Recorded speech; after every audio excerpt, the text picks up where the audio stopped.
Hi, everybody, and welcome to today's Germination Retail Roundtable webinar.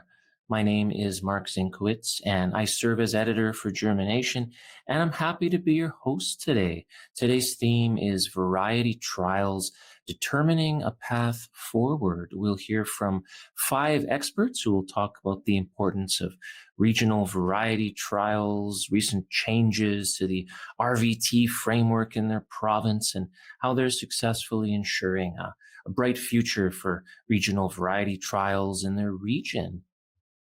Now, before we begin, I would just like to take a moment to thank our Retail Roundtable sponsors, 2020 Seed Labs and SeCan, for their support. Now, just letting you know, today's webinar is being recorded and will be available on germination.ca within 48 hours. Now, during the presentation today, you'll probably have some questions for our speakers. You can type these into the chat box at any time during the webinar, and we'll address them during the Q&A session that we'll hold at the end of our webinar. So please, if a question comes to mind, just type it into the chat box at any time. You don't have to wait until the end. Type it in and let us know which speaker specifically it's directed to, and we'll address it at the Q&A session that we'll do at the end of the webinar. Now, the regional variety trial system, or the term RVT, likely isn't new to you. Like I say, it stands for regional variety trials. Just some quick background before I introduce our speakers. Regional variety trial programs provide information on cereal, oilseed, and pulse variety performance in various provinces, including Ontario, Alberta, Saskatchewan, and Manitoba, all of which we'll hear about today. Important agronomic characteristics and disease resistance information is provided with the goal of helping farmers in selecting crop varieties that are suited to their specific region, as well as for different management practices. Regional variety trial results are published in various seed guides around the country, which I'm sure many of you know. But as with most areas of our industry, some changes have taken place in some provinces with regards to funding, who conducts the trials, who coordinates them. Other provinces are actively forming partnerships with various groups to ensure the trials continue unabated should any changes take place in the future with regards to funding, etc., which we'll hear about today. We have 5 guests today, 3 of whom are on live with me. Mitchell Japp, Research and Extension Manager, SaskBarley. Hello, Mitchell. Sheri Strydhorst is Principal of Sheri's Ag Consulting in Alberta. And Sara Tetland is Provincial Cereals Specialist for the Saskatchewan Ministry of Ag. Hello, Sara. Hi, everybody. How are you today? I'm good. Happy to be here. Hi, Mark. Excellent. Hi, Sheri. Hey, Mitchell. Hello. And we also have 2 other speakers, Ellen Sparry, General Manager for C&M Seeds, and Ann Kirk, Cereal Specialist for Manitoba Agriculture. They couldn't join us on live today, so I recorded my talks with them. Before we hear from our live speakers, we're going to hear from Ellen Sparry first.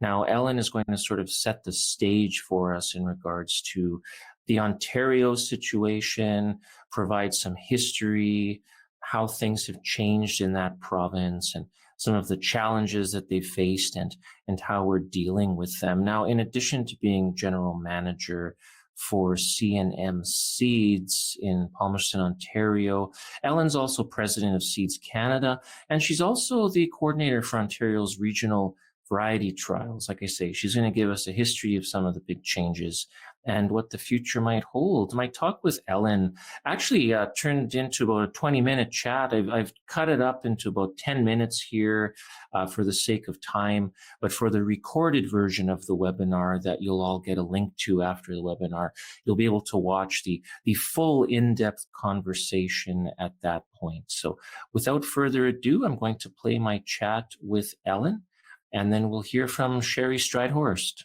once that is finished. Ellen, thank you so much for joining me today on our webinar. Thanks, Mark. Always good to have a chat, and we seem to cover various topics, so that's always fun too. It is.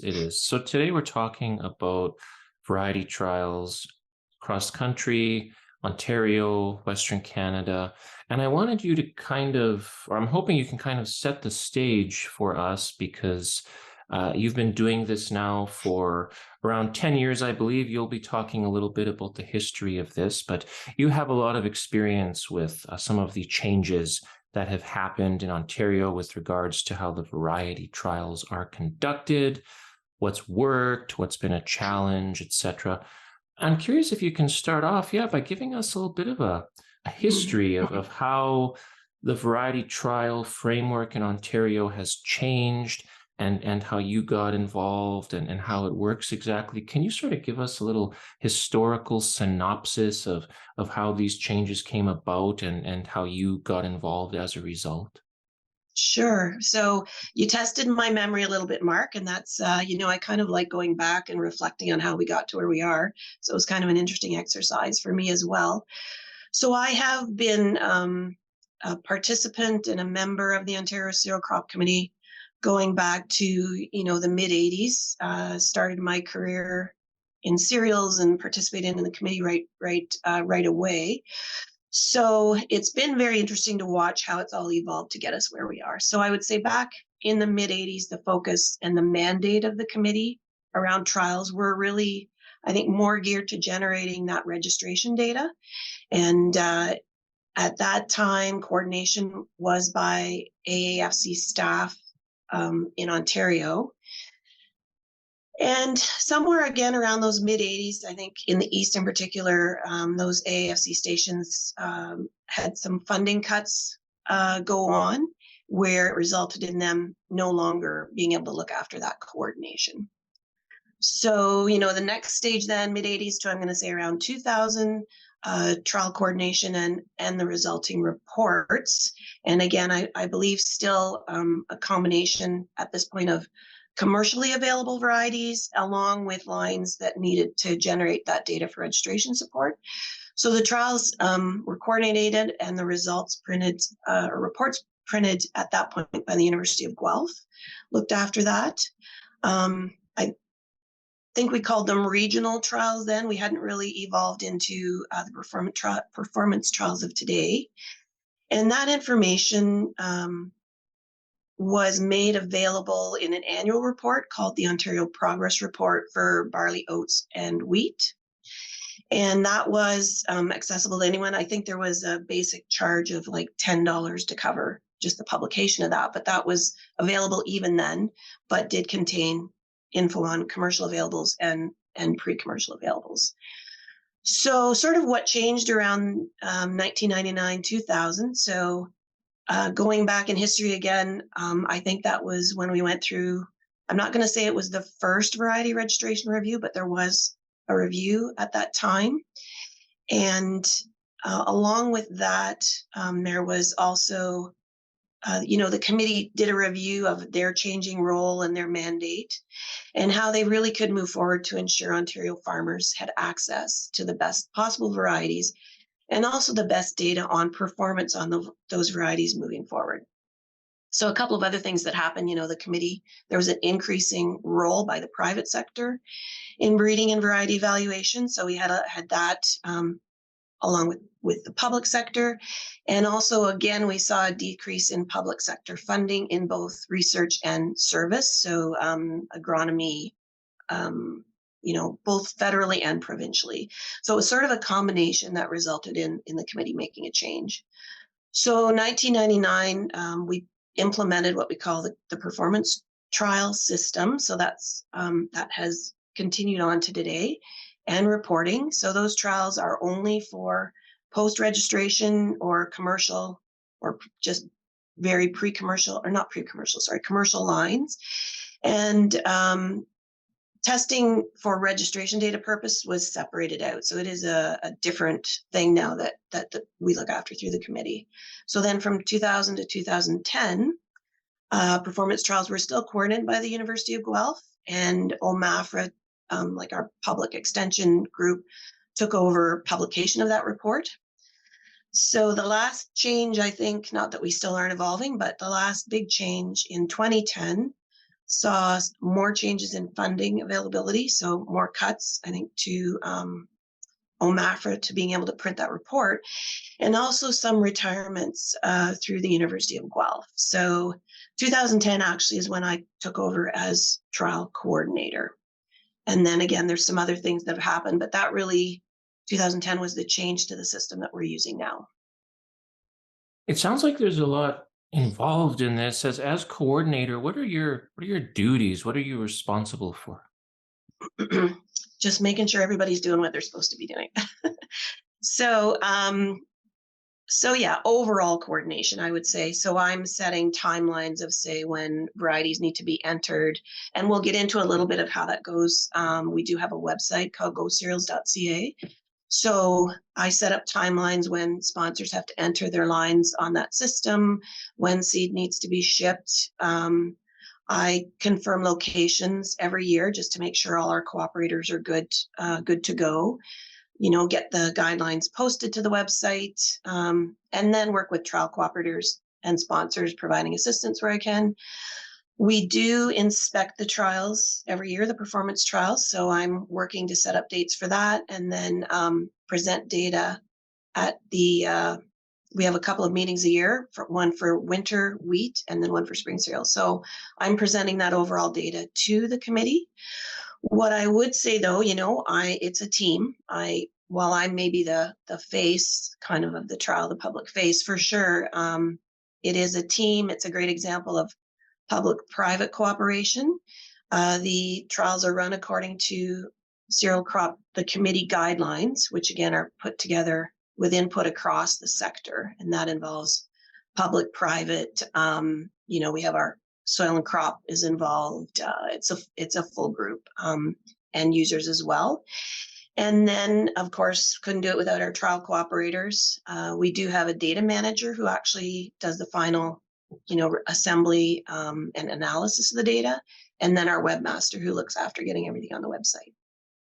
Now, in terms of the website, I'm just going to share my screen here that we can show people gocereals.ca and how it works. Can you talk a little bit about how this website works? You mentioned you enter the data into it, and so then people basically they go to the website and they access the data from there.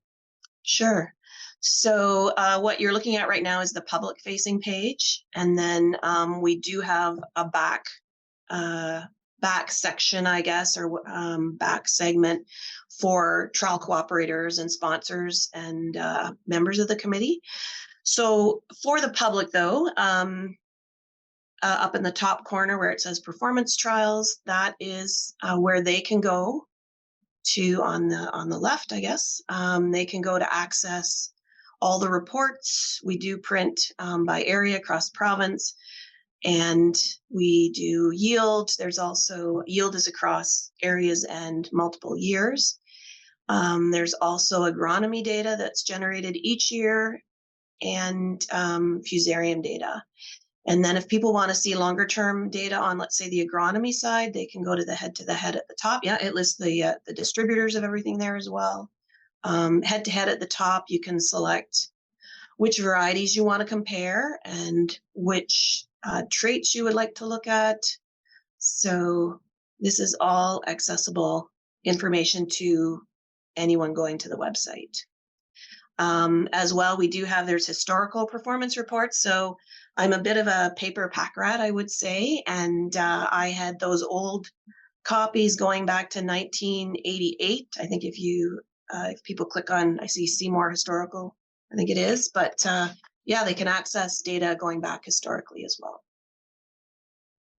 Wow. So this is really interesting how you've done this with the historical info and combining all this into one resource for people, and how what's worked well with this this new way of doing things. I'd like to go over some of the things that worked well, some of the challenges. We'll start with some of the things that have worked really good. Can you lay out a few of those things that you say have been a real boon to people as a result of this?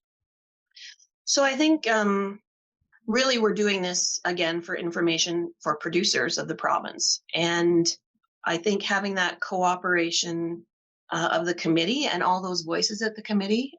So Grain Farmers of Ontario, I think they have a member on the committee as well. So we bring together the the academics and the boots on the ground individuals really to look at what we need to put in place that's meaningful to producers. So I think that's worked really well. So as an example, a few years ago when growers started to use more fungicide applications on their trials, we moved forward with, it was a research project to start with, where we have the variety on either side of, in a trial, side by side, or one on each side. I won't get into the details of how that's set up, and the variety is unsprayed and then sprayed with fungicide. And then we present that data in separate tables in that report. So you can compare what, varieties, how fungicide impacts, say, yield, et cetera. So that really has been great to provide to producers who are looking for that information. Another thing, on the oat side, it was pretty clear that fungicides were really helping with standability of oats and lodging. So we've been able to provide that data. And then further requests, they wanted to know straw yield on different varieties. So we implemented that.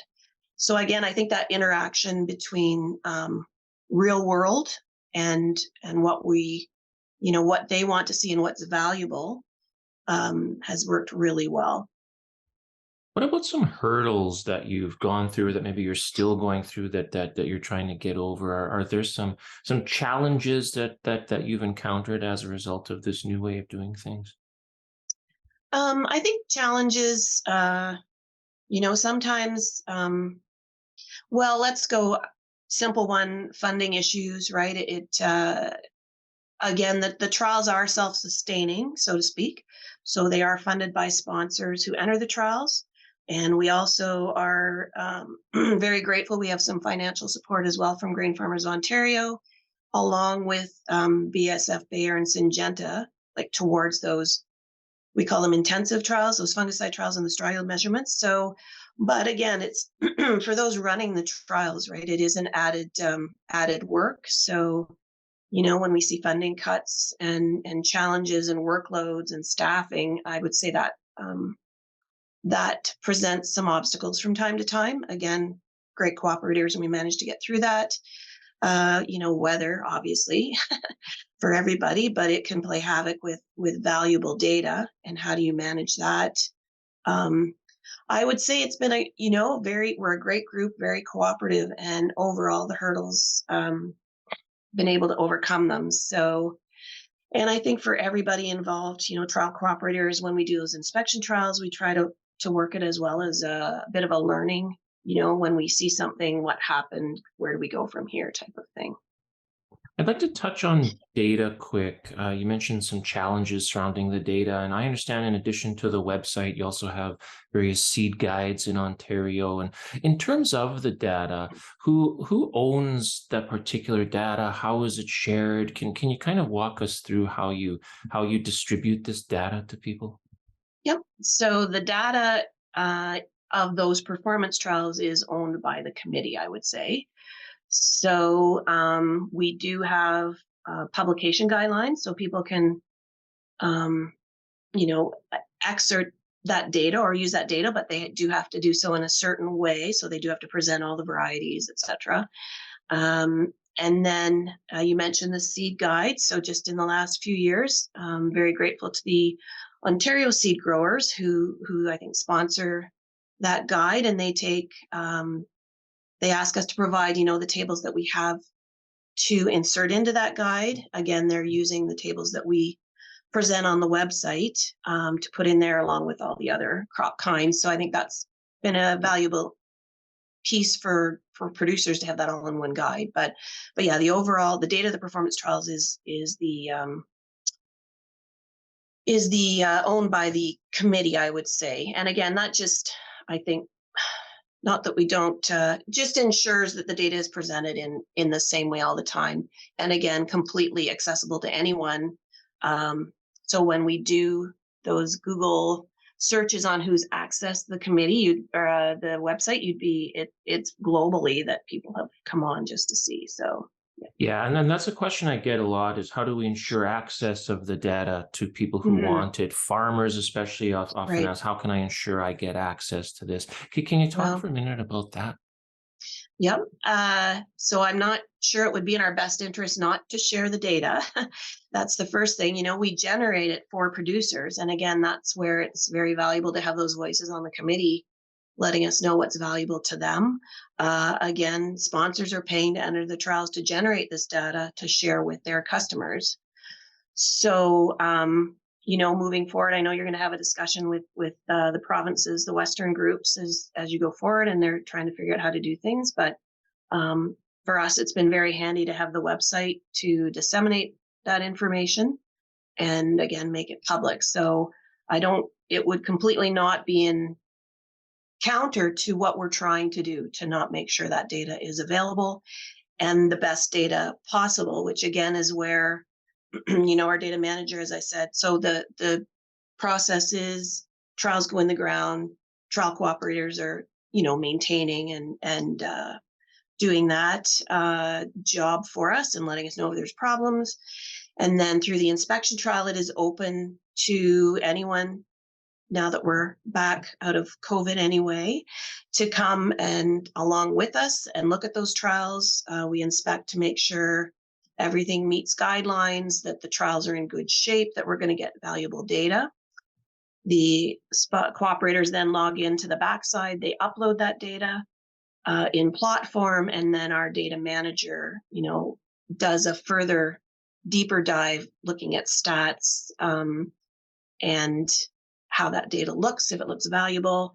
And then again, that data comes for vetting to the committee just to make sure they're happy with it as well. So lots of work going through it to make sure it's valuable to producers. So, and that's the goal. Yeah, and that was my last question for you before I let you go. As you mentioned, we're going to hear from some of the provinces in the West about how they're doing things. I was going to ask you about your advice for other provinces, but I imagine that sounds like it's the big one is to have a good, clear system to ensure Right. access of information. That sounds like that might be your top recommendation. I would, yeah. And be open to conversation and suggestions. And, no doubt it's a lot of work by everybody. But again, we're here to make sure producers have the right information. Exactly. Well, thank you so much for your help today, Ellen. Have a great day. Great. Great. Thanks, Mark. And thank you very much to Ellen for her presentation. That was great and gives us a good footing for the rest of our webinar. I'd like to welcome Sheri Strydhorst. Sheri is principal for Sheri's Ag Consulting. Welcome, Sheri. How are you today? Very good, Mark. Thanks for having me. Well, thank you for being on. And now you're in a very similar situation to Ellen. You operate Sheri's Ag Consulting based in Barrhead, Alberta. But like I say, you're also, like Ellen, you also coordinate the regional variety trials for Alberta. And so you're going to talk a little bit about, some of the history behind that, how things have changed for Alberta. I understand you guys have experienced some pretty dramatic changes over the years in terms of how these variety trials are done and what the future holds. So I'll turn it over to you, Sheri. The floor is yours. Thank you very much, Mark. And I think Ellen's lead-in kind of reminded me about conversations I had when I was getting into this role. So her and I did talk, and she is a great source of advice too. So a nice transition there. So I'm going to talk about the Alberta system, and ours is managed by the acronym RVAC, which stands for the Alberta Regional Variety Advisory Committee. Now, this is the committee that collects, reviews, and uses the cereal and the flax variety performance data for the publication eventually in the Alberta Seed Guide, and I always have a copy of it nice and close at hand on my desk here because it is such a great resource. But I want to talk about the governance and the board of RVAC as I kind of move through the transitions that have gone on in Alberta. So first, the membership of RVAC. We are a very open group. We do have representatives from the seed industry, the Applied Research Association. So those are regional groups throughout Alberta that run trials for us. The University of Alberta, Manitoba, and Saskatchewan, and then the government, both federally and provincially. We also have some of the colleges involved, and then the crop commissions. And I'm going to show you all the logos of the membership because it is quite a diverse group, and we are open to including anyone who has a legitimate interest in variety comparisons. They're welcome to attend our meetings and become a member of this advisory committee. And last time I checked, I had 87 people listed on the RVAC membership, and that increased by one today because a new individual contacted me with interest. So we are a growing group and a very diverse group. So this is just to give you that sense of the seed companies, the academic institutions who are all partners in the Alberta Regional Variety Trials. Now, we do have an executive. So first of all, that is a chair who is elected from our membership for a 3-year term. That is currently Trent Whiting from SeCan, and he just came into the chair role. He's been there for 1 year. There's myself as the Regional Variety Trial Coordinator. Now, this is a position provided by the Alberta Wheat Commission. So I'm hired on contract by Alberta Wheat to coordinate the trials. And then the next member of our executive is an elected member at large, and that's Colette Prefontaine from FP Genetics. And finally, we have the past chair on our executive to provide some of that continuity and that history, and that is Dr. Rob Graff, who was the winter wheat breeder at AAFC Lacombe and has just recently retired, but he still very kindly weighs in with his experience and information when we need that historical context. So another layer to our governance to make sure we have great quality data and that we're providing the right information is that we have an expert in each crop type, and it's usually a breeder or a senior technician. And these are elected from that group of 87, 88 members. And for barley, it's Yadeta Cabeta with the Field Crop Development Center at Olds College. For spring wheat, we have Harpinder Randhawa and Richard Cuthbert from Agriculture and Agri-Food Canada. Winter wheat, Harwinder Sidhu from Agriculture and Agri-Food Canada. Kirby Nielsen from AAFC again out in Manitoba, Mazen Alajhara from Olds College, Raja Raghupathy, and Bunyamin Taran from the University of Saskatchewan. So you can see how we do depend on this group of experts to be our crop coordinators, and they are part of our quality checking system. And I will go through a little more of what roles everyone plays. But kind of highlighting the major change that has gone on in Alberta, and I think maybe Alberta has been forced into the change a little bit before some of the Western provinces like Saskatchewan and Manitoba, but I do, when Ellen was going through their history, I kind of thought, oh, we're, we are following the same path. So in December of 2020, so that's, we're working on our third season here now after this major change, the Alberta provincial government stepped out of all ag research, and that included the role that they played in the regional variety trials. Now, this left the Alberta regional variety trials without a coordinator because that was a position provided by the Alberta government, and that individual was Alex Fedko. And it also left us without the software to run the historical database, and we were in, I think a lot of disarray at the end of December, but the Alberta Wheat Commission very kindly stepped in, and they provided the in-kind contribution of the RVT coordinator role. So that is also, I started with the Wheat Commission in 2021. So this is my third season organizing the trials.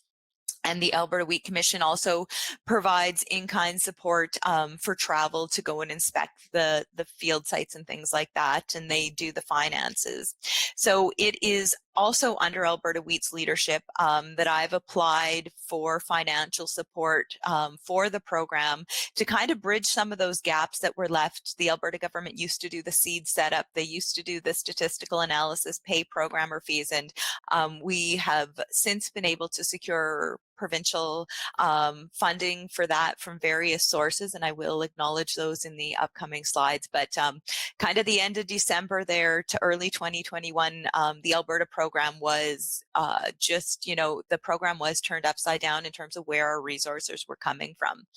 But I do want to acknowledge the partners in success. RDAR, or Results Driven Agriculture, stepped in 2021 and 2022 to provide us with that bridge funding so that this very valuable program could keep going.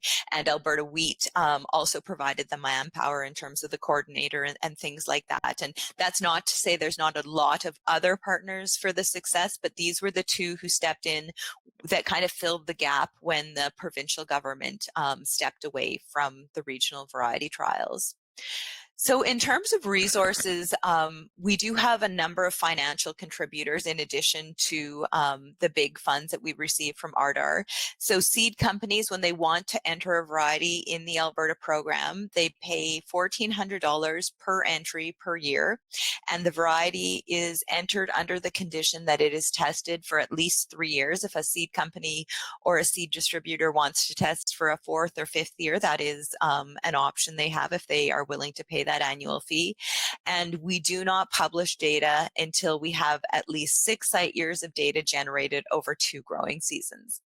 Now, as I mentioned, in 2021, 2022, RDAR came forward with $287,000 for seed setup, statistical software, shipping, protein analysis, maturity data, and the biggest expense we have, which is our field trial cooperator compensation.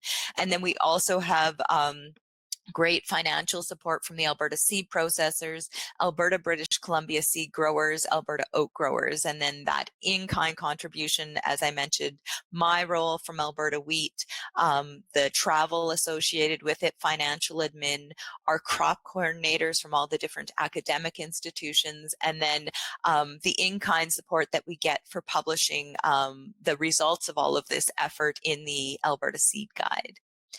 Now, just a couple of things about the regional variety trials and why they are so valuable. Because they are that third-party independent voice, it's not just a seed company saying, yes, my variety has excellent standability, highest yields, and perfect. So it is that unbiased perspective, which I think makes it a very trusted resource for farmers. These trials assess variety performance under standardized, unbiased conditions relative to known Czech varieties. So for example, our wheats are all compared with AEC Brandon, which is, of course, right now the biggest acre CWRS variety. I am testing in multiple geographies across Alberta. So in the past year, we had, for example, 16 CWRS sites from Down and Lethbridge up to Fort Vermilion in the Peace region. And this work is not cheap. The annual cost of running this serial RVT research, and I put research in brackets because it is very applied and very at the end of that research continuum, but we are at $490,000, so almost $500,000 to run this program, with about 52% of the cost being covered by grants from groups like RDAR and things like that, who provided that support. And the balance is covered by contributions from seed companies, Alberta seed processors, Alberta British Columbia seed growers, Alberta Wheat, and many others. So you can see that this is not a low-cost program to operate, but it does speak to the value of it with how many people have come forward with cash and time contributions to make it happen. So I just want to highlight the need, and what I have there is the map of the Western bred wheat registration trials in Western Canada, and AAC Wheatland is a variety going that went through these co-op or registration trials, and you can see there are 3 sites in Alberta, and so only 25% of the registration data comes from Alberta, and you can see why we don't maybe understand how a variety will perform throughout the more diverse geography of Alberta, because these sites we've got Vulcan and Edmonton and I believe that says Lacombe, but it's really small there. But you can see we're Highway 2 corridor. We're not testing all the soil types, and these regional variety trials really broaden the look at how varieties perform in the more diverse environments throughout Alberta. And you know what we do to make it work, I think one of the things since the Alberta government left, we have really built a very solid framework for success. We have really beefed up our scientific protocols. We have physical site inspections where I go and look at the trials, a lot of quality assurance and checks and balances by multiple people to make sure we have accurate data so that when growers are looking at the data, they are making the best choice for variety selection on their farm. And we do have consequences for poor data. So financial consequences where a trial cooperator does not get paid the full rate if, you know, we have a wild oat mess or if trials are lost and things like that. So it is a balance between, you know, making sure there are consequences to ensure we have good quality data and making the most of those resources we have. So some of the checks and balances we have in the system, and they're not just me, they are multiple people to make sure, you know, everything is getting checked.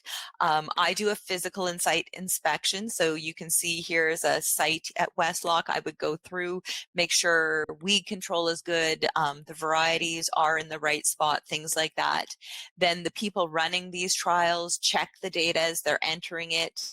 They send it to me. I do a data check. I do a quick pivot table and color code and make sure the tall varieties are consistently the tall varieties in all reps, and the short varieties are the short varieties in all rep, to make sure there isn't an accidental switch. Then I send this data to the crop coordinator and say, hey, take a second look at this. Is it right? And they get back to me and I generate the table with the data that we are confident in. I send the table back to the crop coordinator. They check it. They share it with the breeders of the other varieties. And then we bring these tables to that group of 87 members to review the data. We do an official approval at our AGM in November, and then eventually the data is published in the Alberta Seed Guide. So we do have a very robust quality assurance program for making sure this data is correct. And you know, one of the things I'm quite proud about, in 2021, it was a drought year, but only 41% of the trial locations produced usable data, and that was not only attributed to drought. You can see an image here of, you know, we've got some strange alien situations going on that are making weird plots, and just working with the trial cooperators and, you know, improving protocols, mentoring, and getting these plots to where in 2022, so last season, we had 73% of field trials producing usable data. So we're really proud of that. And finally, you wanted me to comment on the data ownership. So according to the RVAC operating procedures, because these trials are conducted by groups that we do contract for the work, the data at the end of the day belongs to RVAC. So just like Ellen mentioned, the data belongs to the committee. If there is registration data used, like very specifically, we take our data for disease ratings, that data belongs to the recommending committee for the crop. So from the Prairie Grain Development Committee, so the Prairie Recommending Committee for wheat, rye, and triticale would be who the disease data belongs to, or any other data we use from the registration trials. And with that, you know, I just want to comment on how we get this data out there. So I did pop up my copy of the Alberta Seed Guide. You can see a picture of that there, or at seed.ab. We do have that information. These tables are published online as well and accessible to growers. And I believe that is my last slide, and just how valuable this seed guide is to the industry. Did a little Twitter poll, and you know, people have little competitions of how many copies they keep in the full history in the library of this great data. And with that, I will stop. Thank you so much, Sheri. That was really comprehensive and gives us a great portrait of how things have changed in Alberta, how they're working in Alberta, and what the future might hold. And so thank you very much for your time, and hang on the line. We'll be taking questions at the end, so don't go anywhere. Excellent. I'll see everyone at question time. Thanks, Sheri. Now we have Sara Tetland with us. Sara is Provincial Specialist Cereal Crops at the Saskatchewan Ministry of Agriculture. How are you today, Sara? I'm good, Mark. Thank you. Now, Saskatchewan's RVT framework is similar to Ontario and Alberta, in that it used to be funded by the provincial government, but now it's conducted by the Saskatchewan Variety Performance Group, or SVPG, which you're going to explain to us. You're going to talk a little bit about the Saskatchewan situation and some possible future challenges. So I'll turn it over to you, Sara. So the floor is yours. Okay, great. Thank you, Mark. I'll just jump in on the presentation here then.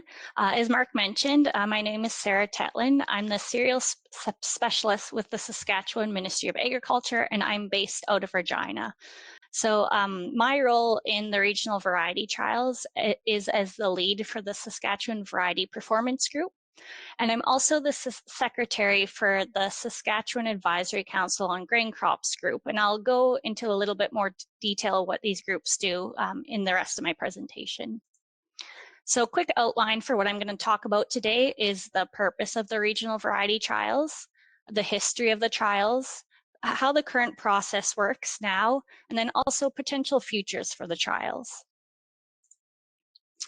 So the purpose of the regional variety trials in Saskatchewan is to provide an independent, unbiased source of information for crops grown in the province, and specifically new and commonly grown varieties. And having these trials and this information allows farmers to make unbiased, informed decisions on what varieties they want to grow on their farm.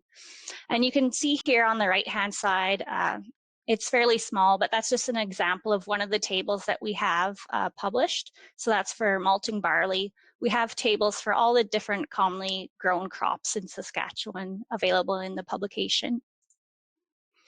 So I wanted to talk about kind of a brief history of regional variety trials in Saskatchewan. I have some clippings here talking about history way back. So we've had some form of regional variety trials or variety recommendations in the province almost coming up 100 years now. So it's kind of cool to go back and do a deep dive into the history. So on the top left-hand side of the screen, you'll see recommendations on varieties and where they should be grown in Saskatchewan. So this form of publication started actually in the late 1920s. Back then, we didn't have the same data tables we have nowadays. We have kind of written descriptions on specific varieties, their traits, kind of how they are agronomically, how they are resistant to diseases. And then starting in the 1950s, you'll see on the top right-hand side here, the varieties of grain crops started to be published. So this is still the current title for the publication that we released the regional variety trial data in. That started in the 1950s. Prior to this, it was mainly cereal crops that were published on, but around this time, it started to include other crops such as the pulse crops and the oilseed crops. And the bottom clipping here, just a little bit of neat history. The Saskatchewan Advisory Council on Grain Crops group that I mentioned I'm currently the secretary of actually existed in some form since 1928. So these trials or these recommendations have been provided to farmers throughout the province for almost 100 years now, coming up to this decade. So I'm going to jump a little bit more forward in history to our most recent big change in Saskatchewan for regional variety trials. So as Mark mentioned, the government of Saskatchewan used to directly fund the Crop Development Center, and they would coordinate the regional variety trials. This setup ended in 2002. And then in 2005, the group that currently exists was formed. So the Saskatchewan Variety Performance Group was formed to coordinate regional variety trials for wheat, durum, barley, oats, and flax in the province. So I'm going to focus mainly on these SVBG group and these crops, just because that is what I'm most familiar with. As I mentioned, I'm the lead for that group. So currently, the SVBG group coordinates testing for all of the spring cereal crops, along with fall rye, flax, and then the most recent addition is annual forage crops as well. So membership spans kind of the entire seed industry, very similar to Alberta. So we have representatives from both federal and provincial government, the seed growers through the Sask Seed Growers Association. There's membership from each of the different producer commissions for any of the crops that are mandated within SVPG. There's also breeder representatives, as well as crop coordinators for each of these crops as well, very similar to Alberta as well. We have representatives from seed companies and also the research stations that put on these trials. So the SVBG crops that are listed above, those are funded by the 3 Ps. So there's public dollars. So the provincial government still does fund regional variety testing for all the different crops. They provide $100,000 each year. And there's also in-kind support from federal government. There's also private dollars going into this. So this would be seed sponsors that apply to have their varieties put into the variety testing. They make payment for each variety, and that includes testing for 5 years for each of those varieties. And then there also is producer dollars put into the testing. So each of the crop commissions for each of the cereal, flax, and those commissions listed above, they provide money along with the Saskatchewan Seed Growers Association. And also we've had other groups. For example, we had the Sask Cattlemen's Association provide funding for those annual forage trials as well. So it really is a kind of industry group and industry money put into this throughout the whole span of the industry. So this is a very general overview of how the regional variety trials for this group works in Saskatchewan. So a call for varieties will go out in February. So this is sent out to the seed industry, and then any seed sponsors that want to have varieties entered into the regional variety trials make an application for those varieties to be entered in.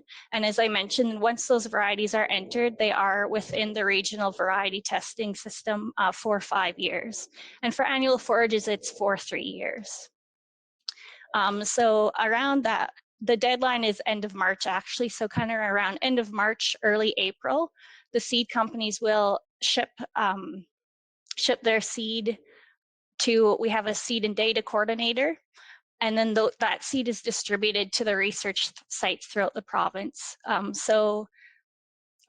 There is just over 20 research stations throughout the province that host our regional variety trials. Not all sites do host every crop kind, but for example, a crop like wheat that is grown throughout the province, there's quite a few sites distributed throughout the province that do grow these trials. So it's a pretty comprehensive growing environment for the province, and this just ensures that the data really is relevant for farmers throughout Saskatchewan. So after the season is over, data is received from the sites. So this can include yield data, agronomic data. For some of the crops, seed samples are sent away, and there's, for example, protein analysis done on that. So this data is all received kind of that early fall time. And then once that data is received, it is sent to the crop coordinators. So as I mentioned before, there is crop coordinators for each of the crops that are in the regional variety testing. And they're typically breeders or specialists within that crop type. So they analyze the data, and then they do create the tables for each of the different crop types, and they are presented at our November meeting, which it's then approved for publication. So as I talked about before, there is another group called Saskatchewan Advisory Council on Grain Crops. And this group isn't just those cereals and flax crops. It includes representatives from each of the crop types that is published within the guide. So that would be cereals, pulses, oil seeds, kind of every group that is published, there's representatives and there's crop coordinators for each of those different crop types. And then very similar to Alberta's setup, we have a membership of people from within the seed industry, government representatives, breeders, kind of very similar setup. Anyone who's interested in learning about this information and providing feedback for this information is within the membership, and they are able to attend this meeting and receive the documents to review as well. So what this group does is they would, prior to the meeting, receive all of the reports from each of the crop coordinators and all of the tables from each of the crop coordinators. They would review this data to make sure really just that the tables look good, that the data makes sense, and maybe think of any potential changes we could have in the upcoming year. And then we all meet together in November, and that group has those discussions, then approves that data to be published.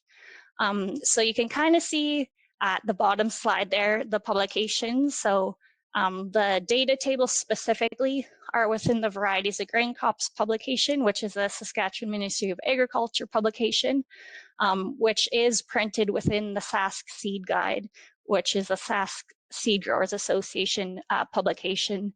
So those are available digitally, typically in December each year. And then physical copies are available in January each year. They are distributed within usually the first week of January within the Western Producer. So if you get the Western Producer, you'll get a copy of this in the mail. And there's also thousands of extra copies printed as well, so that we can provide that to industry. Anyone really in the industry that might be interested in them can get copies to give to their clients. So we try to really keep that accessible. Also, as I mentioned, it is available digitally. So you can either find it on the Saskatchewan Ministry of Agriculture website or on the Sask Seed website. They have all the historical versions of the seed guide as well as the varieties of grain crops there. And there also is, just in the last couple of years, an interactive Sask seed guide. So it's available on the Sask Seed website, and it's a little bit more interactive. You can search for a specific variety, or if you're looking for a specific trait, and it'll kind of filter it down and provide you that agronomic information, and also where you can find that seed. As I mentioned, that data is available in those publication forms. Historical data is built and maintained by those crop coordinators, so we do have access to all that historical information, and they kind of maintain that. Within our policies and procedures, the data that is published within the varieties of grain crops is jointly belonged to by the Saskatchewan Advisory Council on Grain Crops and the organization that contributed to the data to that council. And in order for people to use that data, permission must be obtained by the Saskatchewan Advisory Council on Grain Crops in order to reproduce this information. And I guess kind of to foreshadow Mitchell's presentation, if there is any additional use of that data, then it can also be brought to the council, and there can be that discussion and approval or rejection, I guess, of the use of data. So it has to be brought forward to the group, and then we can make that informed decision. So just, I guess, quick future of the trials. I think overall they work quite well. So we plan to continue to focus on providing good quality data and relevant information to farmers and the seed industry. Really, the purpose of the publication is to provide good quality, relevant information that is useful to the industry. So that's kind of how we see the future continuing. And also just ensuring that everything that is published within that publication is relevant for producers. So, you know, if anything changes in the industry, there's always that discussion, that annual discussion with the group on any new measurements maybe that need to be made, or anything that will improve the system. So while we haven't had any I'd say, big changes in recent years. There's always little tweaks throughout the year. And I think having that strong industry membership really helps with that. And then also potential increase for collaboration with between provinces. So in 2022, we actually had kind of more collaboration between the 3 Prairie provinces on the flax regional trials. It was kind of a test to see if it can be done, and I think it went fairly successfully there. Flax is a little bit smaller of a crop compared to maybe a wheat, I guess, trial would be, but we had coordinated having the seed distributed all from one site and the data collected and all that. And I think it is a nice way to streamline it. So there may be potential for collaboration in the future as well. And I think that's the end of my presentation, Mark. There's my contact information there if anyone has questions after the fact, or if you want access to the seed guide or where to find it, you can also contact me as well. Thank you so much, Sarah. That was terrific. Don't go anywhere. Hang on the line. We're going to take questions shortly. Thank you. Hi, Mitchell. How are you today? Good. And yourself? Not bad, not bad. Thanks for joining us, Mitchell. Now, I just want to introduce you here before you start your presentation quick. You are Research and Extension Manager for SaskBarley, but you're in sort of a unique position in that you are the former cereals specialist for the province of Saskatchewan. So you used to be in Sarah's shoes, but now you're a member of one of the producer commission partners belonging to the SVPG. So you're in a really cool position as far as your experience goes with these variety trials, having sort of sat on both sides of that fence, so to speak, the government side and now the producer commission side. And you're just going to touch on some unique projects that SaskBarley is working on to add some value to the data that can be offered to growers through these trials. And you're going to walk us through that and why you guys decided to take that on. So looking forward to seeing what you guys are up to here before we hear from Kirk and then take questions and sign off for the day. So Mitchell, the floor is yours.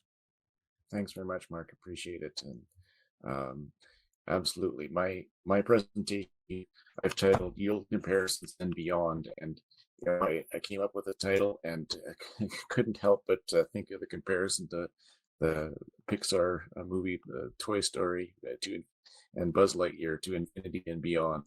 And although I'm going to present on a couple of specific examples SaskBarley has experience with, I think that the possibilities for what can be done with a database like the regional variety trial is nearly limitless. Maybe not infinite, but getting along there. Mitchell, I'm just having some trouble with your audio, so I'm just going to try and turn your webcam off just to see if it solves the issue. So, thanks, Mark. You want me to turn it off, or can you? No, I've got ultimate control, so not a problem. All right. There we go. We can still hear you just fine. Okay, it's coming through better now. Yeah, sounds good. Okay, very good. Thank you. Sometimes that rural internet connection is not ideal. I know the feeling. So SaskBarley is definitely very committed to investing in research. The board has set a goal of 65% of our expenses going towards research. And as it turns out, SVPG was one of the very first projects that SaskBarley ever supported. And it really continues to be a very high priority for the board. The producers on the board, they really value the seed guide, and they recognize the importance of producers being part of the picture. Sarah covered that in her presentation, where producers are one of those 3 Ps in that partnership, combining with the private industry that's providing the seed and the fees associated with testing. And those are enhanced by the producer commissions and the provincial government or the public. But SaskBarley is one of many commodity group funders that are part of SVPG.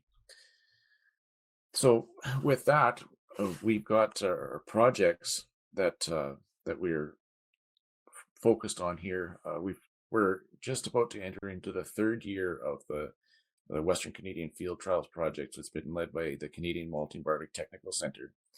And so this came to SaskBarley as a specific call for research that we had hosted, and we've been very pleased to be partnering with Alberta Barley and Manitoba Crop Alliance to bring these trials to light over the last couple of years, and in the third year, they're coming forward in 2023.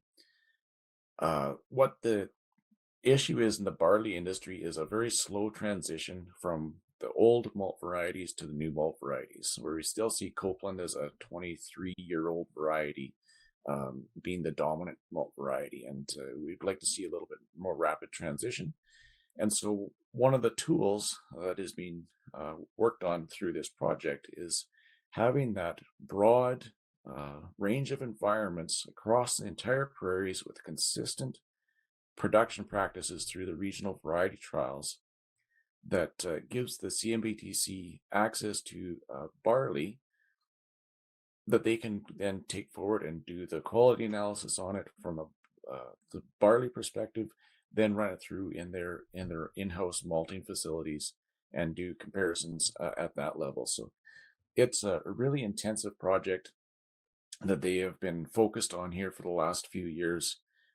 They started because the data does not exist. They have a really wide selection of entries, 3 controls, AC Metcalf, CDC Copeland, AAC Synergy, and 7 of the new malt varieties across 25 plus locations in the 3 provinces. So it's pretty significant, what they're doing. And so this table here is just an example of how they go beyond what the regional variety trials do and leverage the resource that those regional variety trials are.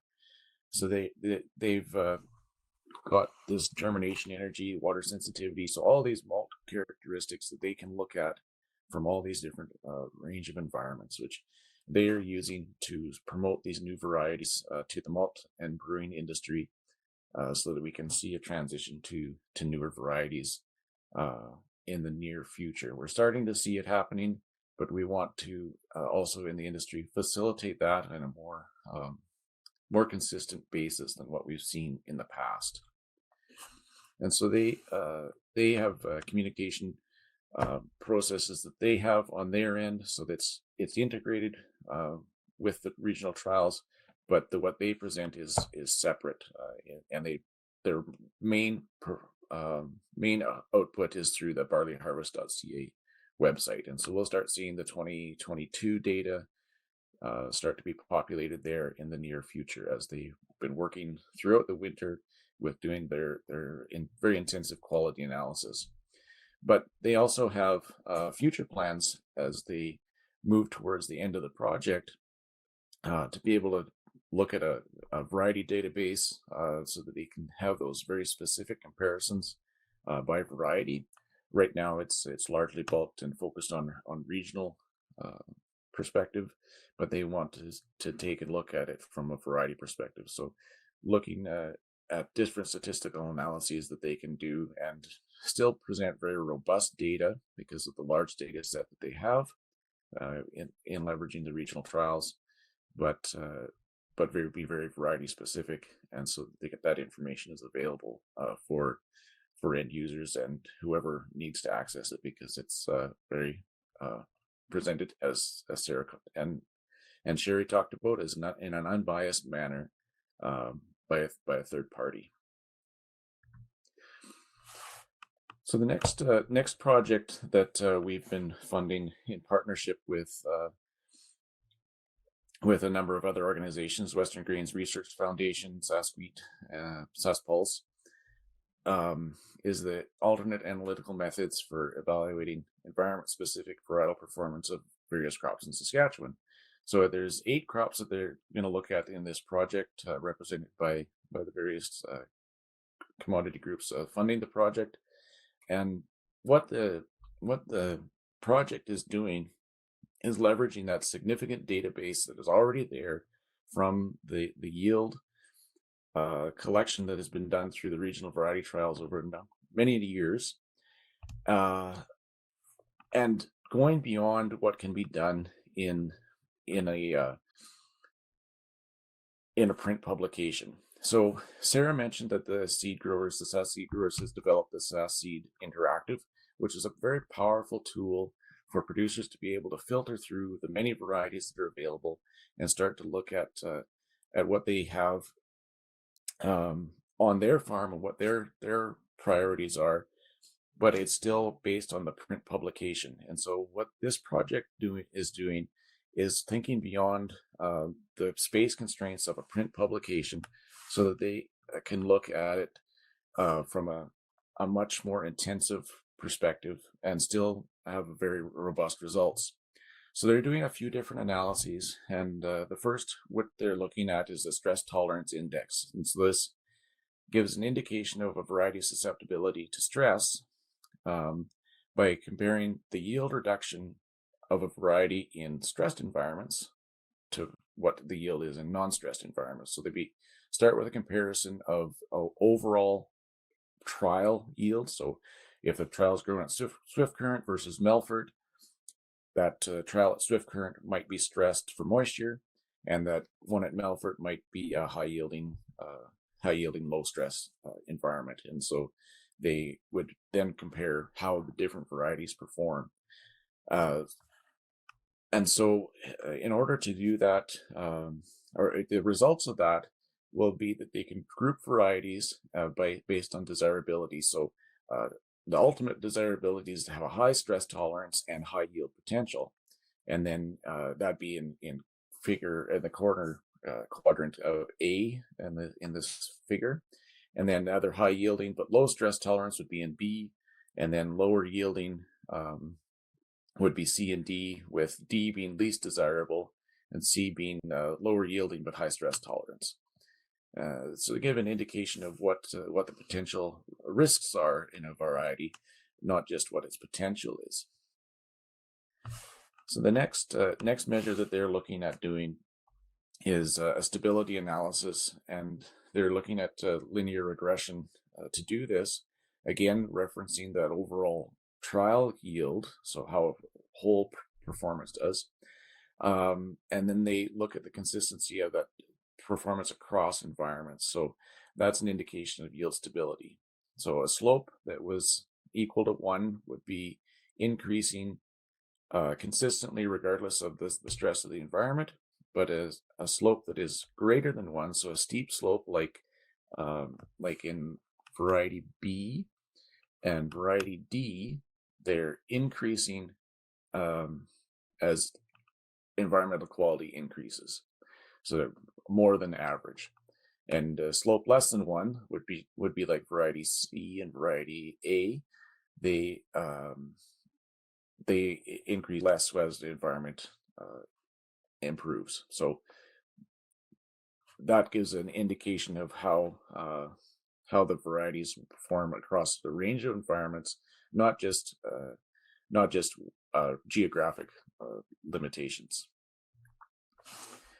And the final measure is an adaptation of the measure on this previous slide that I had. And so they'll take and plot the intercept against the slope. And so that slope that we looked at in the previous slide, if you noticed, they crossed the y-axis in different spots. And so what you're looking for here is how those two interact. So varieties with a positive intercept and a below average stability, so slope, they yield above average in all environments, and then those would be up in area 1, and those with of the chart here, and then those that have a positive intercept and average yield stability that's yielding above average in poor environments but perform poorly in high quality environments would be down in area 3. And so they really get into the details of how varieties perform in the different ranges of environments. It goes beyond the geographic representation that can be done in the print guide. And don't get me wrong, the print guide has significant value for producers, but the data set that is there gives a lot of room for more in-depth analysis if there's a way that it can be presented. And so that's the purpose of this project, is to really dig in and see what can be done. And so the last comment that I had would be similar to what Sara was saying. Saskatchewan, in their regional trials, has gone a little bit beyond the borders, where there's gaps in the data that is there. Saskatchewan's looked to neighboring collaborators, so research sites that are just across the border, but essentially growing in the same environment where Saskatchewan was missing data, and partnered with those to generate data for the SVPG and the seed guide. And I think the future is how do we think beyond, even further beyond the borders, and be more effective in implementing the regional trials across the prairies, because the issues for any individual grower don't end at the arbitrary lines that happen between our provinces. And as Sara mentioned, that is starting with the flax program, and so hopefully that is the lead into a future where there's increased collaboration between the provinces. And that is all for me, Mark. Very neat, Mitchell. That opens up a lot of possibilities, like you say, for cross collaboration between provinces. And yeah, we'll get to that during our brief Q&A that we'll do at the end here. I just wanted to introduce our final speaker of the day. I did a little pre-recorded chat with Ann Kirk, cereal specialist for Manitoba Agriculture. It's only about 5 minutes long, and then we'll take a few questions with our live speakers before we sign off for the day. I just wanted to give Ann a chance to tell us all how things work in Manitoba, and any potential future challenges and opportunities that may exist there. So I will now turn the floor over to Ann for about 5 minutes before we do a short Q&A and sign off. Thank you, everyone, for spending your lunch hour with us. Here's Ann. Thank you for having me. Not a problem. Thank you for joining us. Now, can you start off by talking a little bit about your responsibilities in Manitoba as far as the variety trials go? What exactly are you responsible for? Sure. So I'm the cereal section coordinator and the editor of Seed Manitoba, which is the publication that we publish all of our trial results in. So there's a cereal, oilseed, and pulse commodity coordinator, and we help put together the entry list for testing each year. We visit the sites to ensure that their trials look good, and we'll be producing usable data. We also sometimes collect additional ratings on the site. So for example, heights or disease ratings. And then we put together the tables for publication in Seed Manitoba. So we also have a McVet coordinator, and she's the one that does more communication with the cooperators. She also puts together plot plans and runs statistics across all of the trials. Now, we've heard from several speakers today during our webinar about some of the big changes that some provinces have gone through, like Ontario and Alberta, and changes to how the variety trials are funded, changes to how they are done. What changes have you experienced in Manitoba over the years? Yeah, so in Manitoba, we haven't had many drastic changes in terms of how our variety trials are run. So Seed Manitoba was first published in 1992, so we've had about 31 years of publications. So over the years, the crop types that we represent have changed a bit, and the way that the data is presented has changed over the years. So for example, we're analyzing the data using our more mixed model that has, we thought better presents the data, which improves predictability and allows you to select your own check when analyzing the data. Sometimes when we have larger trials, we've sort of broken those apart. So crops with similar maturities could be harvested at the same time, which would allow for improved data quality. Some of the other significant changes would be partnerships with other organizations that we can use to leverage the trials and deliver on agronomics that matter to the industry. So for example, we've had partnerships with the Canadian Malt Barley Technical Centre, looking at malting varieties, Manitoba Crop Alliance, the University of Manitoba, and the Manitoba beef producers. So these partnerships really add a lot of value to the trials. Now, you mentioned data, and that's something we've hit on today, talking about data, ensuring it's accessible. How do we do that? This is a concern that I hear a lot from people. And has this concern come up in Manitoba, and how have you addressed that, especially from farmers, people who are asked, who might ask you, about the data and how can we ensure farmers continue to get access, et cetera? What do you generally tell them? Yeah, so the trials, like the purpose of doing these trials is to make data accessible for farmers and the seed industry. So that's our main goal, is to make sure that that we're supporting the producers' needs as far as both access to information and what crop types and locations that they're located in. So for us, like how the McVet trials works is we do have a committee made up of farmers, industry, commodity group representatives, provincial government staff, as well as researchers from Agriculture and Agri-Food Canada and the University of Manitoba. So our main goal is to make sure that our data is both high quality and also very accessible to producers and the seed industry. So our data is published in Seed Manitoba, and that's published the last week of November or the first week of December, depending on just timing, as well as online at seedmb.ca. So the data, we both present it in terms of like specific location data. So we publish the results from the trials at every location across the province, as well as our long-term means. And yeah, our main goal is just to make sure that the data is usable for farmers and that we're getting it in at a time when it can really make a difference. So when farmers are starting to make those decisions in terms of which varieties are going to be grown, that we have Seed Manitoba available early enough that our publication can help them make those decisions. And do you see any changes coming down the pipe in the future in regards to variety trials, or how they're funded, how they're conducted, anything like that?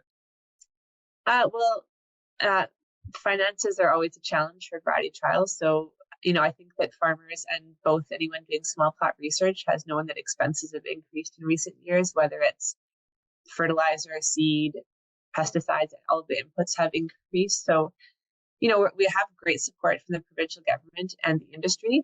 And as we look ahead, our focus will be on keeping the McVet trials profit neutral, valuable and stable for Manitoba growers.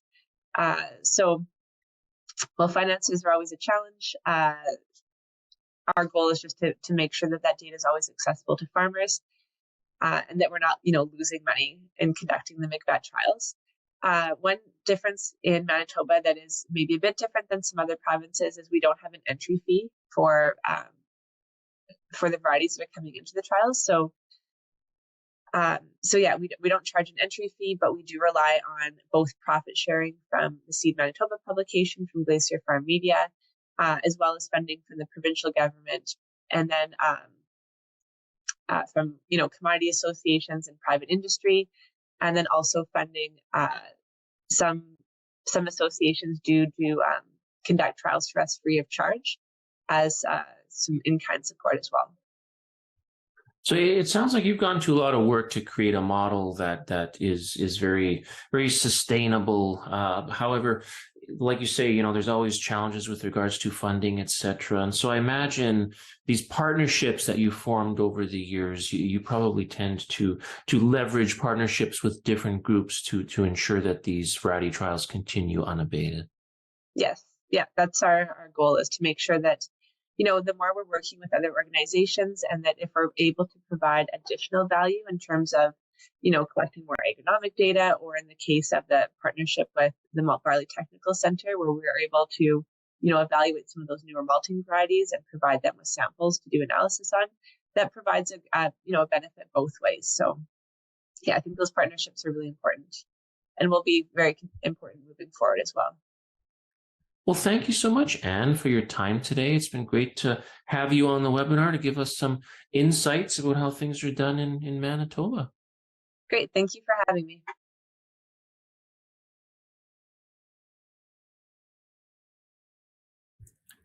Thank you so much to Anne for that. We're just going to do a brief Q&A now before we sign off for the day. Again, thank you everyone for spending your lunch hour with us. And it was great to get those insights from Anne in regards to how things are done in Manitoba. And again, she touched on this issue of partnerships, and that's actually what I would like to touch on before we sign off here. I know you guys were responding to some of the questions in the chat, which is great, but for those who watch the recorded version of the webinar, they won't see the chat, and so I wanted to make sure that that we kind of go over these. And there was a question in regards to hemp. Somebody was asking if there's any province doing any RVTs in regards to hemp. And I know Lauren, Common at Seeds Canada, actually mentioned that there is a project in the works regarding this. And Sheri, you were saying that as far as you're aware, there aren't any RVTs in Alberta right now with regards with regards to hemp. Is this something that, like, you know, there could be opportunities in the future for different types of crops like hemp to play a role in these trials? I know you guys deal mainly with cereals, pulses, but is this an example where, you know, someone who maybe wants to have hemp be part of these variety trials could form, say, a partnership and sort of get those crops included as well? Yeah, and one of the things I wasn't aware, so Lauren is correct, there is ARDAR funding for hemp trials in Alberta, so that's simply me being out of the loop. But in terms of RVAC, we have formed a subcommittee, and we are now dealing with the silage data. So definitely possibilities are there for expanding the network and expanding the types of crops that we do review and use through our system of quality checks and balances. But it does look like the hemp is underway, and that's good to see, because the more information producers have about different crop types and variety selection, the better. Yeah, for sure. And then that speaks to this idea of cross-province collaboration, and I'll get to that in a minute. But we had a question about the changing.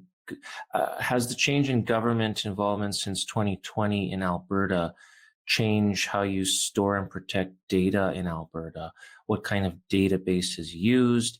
Has experiment or statistical methodology changed? I know, Sheri, you gave quite a comprehensive answer to that in the chat, but I was hoping you might be able to comment on that a little bit for people who watch the recorded version. Yeah, just very quickly, now the information's not served on the provincial government servers. It's now on the Alberta Wheat Commission servers. It's on an Alberta Wheat Commission computer. So it is all under that blanket now. In terms of, I have access to the same computer program, which is wonderful. There's the data going back to 1995. It is a custom built database that is powered by SAS, statistical software, that Alberta Wheat pays an annual license for. And then in terms of changes to methodology, I would say the base is still there, but maybe what we've done is beefed up the details. So if there's something we've found that trial cooperators are struggling with, we're providing them more information. So it's the same, it's just, filling in those questions so we can improve data quality. And then in terms of statistical methodology, because I'm using the same historical database, that's the same.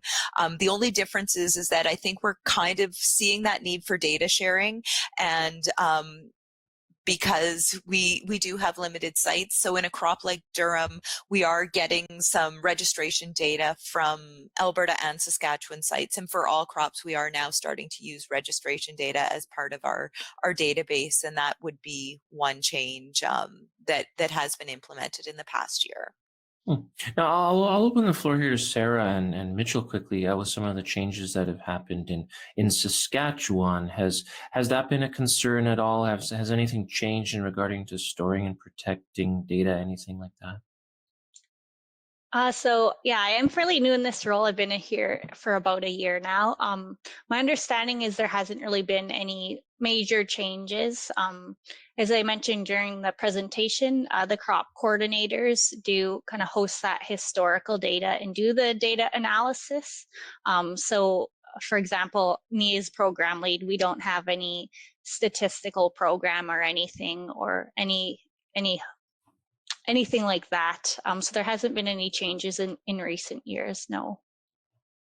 Now, it's interesting, this issue of collaboration between provinces, and this is something that seems to come up time and time again. And Mitchell, you presented those projects that you guys are working on at SaskBarley, which is really cool, actually. And Mitchell, I'm curious, what does the future hold in terms of, like you say, potentially taking these variety trials like on a province-wide basis, Alberta, Saskatchewan, Manitoba, and it seems like this work that you're doing could have potentially have some pretty cool implications. Yeah, I think so.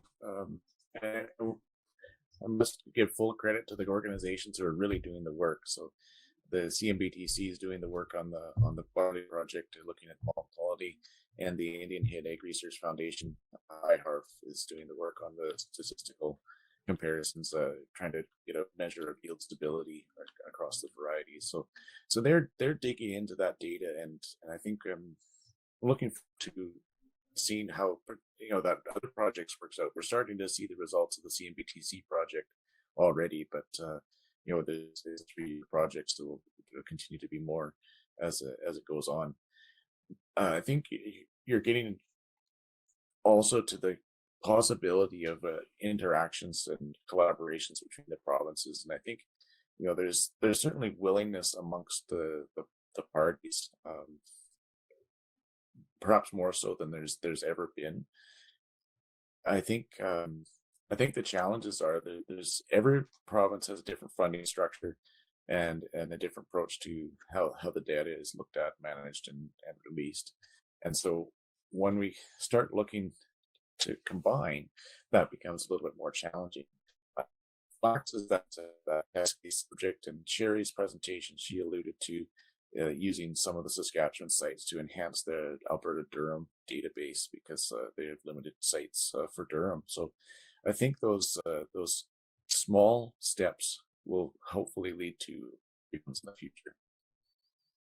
Yeah, it seems like there's definitely lots of potential, and we'll see what the future holds, and that's whenever you have changes in funding or different organizational changes, things like that, it's challenging, but as we've learned from provinces like Ontario and Alberta and Saskatchewan, and that there's a lot of opportunities that are presented when those changes happen. So I'm sure we'll be seeing a lot more of that in the future. And take one more question before we sign off. With the announcement of the end of the canola performance trials, which was announced back in December, has there been any discussion of adding canola to the trials discussed today? Now, for those who don't know, I'll just mention that the late last year, it was announced that the Prairie Provincial Canola Growers Associations have made the decision to discontinue funding of that current variety trial program. Could that potentially offer any opportunities here? I'll just open the floor to you guys and to see what you think. Sheri. Yeah, I wouldn't mind commenting on that because I certainly have been asked this question by others. And, I think some of the reasons with canola, the struggles are a little different. If the seed companies don't want to put in the entries, that's something kind of out of our control. So it is maybe a different model. And the other big thing with canola is that seed purchases are made. Farmers, to get the discounts, are required to commit to varieties in that late October, early November time period. And that is when we are just approving data. So the timelines make it really, really difficult. So while I wouldn't say anyone would object to considering including canola in the models, there are some canola specific industry issues that do make it more challenging to fit within the model that works for cereal crops and pulses. Yeah, for sure. No, sorry, go ahead. Sorry. Yeah, I'd say similar in Saskatchewan. Just how our timelines work. Kind of the earliest we can get that data out is December. So I understand that canola seed sales are typically done before that. I know Sask Canola, or my understanding is they are trying to figure out what the plan is for the future, and we do hope that we can see some of that data for sure. Yeah. Yeah, canola is definitely a unique crop, and so there's some differences there. But like I say, opportunities tend to be presented when these things happen. So we shall see what the future holds. Well, thank you very much, guys, for your time today. It's been great to chat with all three of you, Mitchell and Sarah and Sheri. Thank you very much for your time. I'd also like to thank Ellen and Anne for pre-recording their talks with me, and they provided some very valuable information as well. So thanks, guys, and have a great afternoon. Like I say, a recording of this webinar will be available on germination.ca within 48 hours. And I'd just like to thank our sponsors one more time, 2020 Seed Labs and SeCan, for their support. This is Mark Stinkowitz from Germination signing off. Thank you to our audience for spending your lunch hour with us. And thank you, Mitchell, Sarah, and Sheri for being on live with us. And have a great day, guys.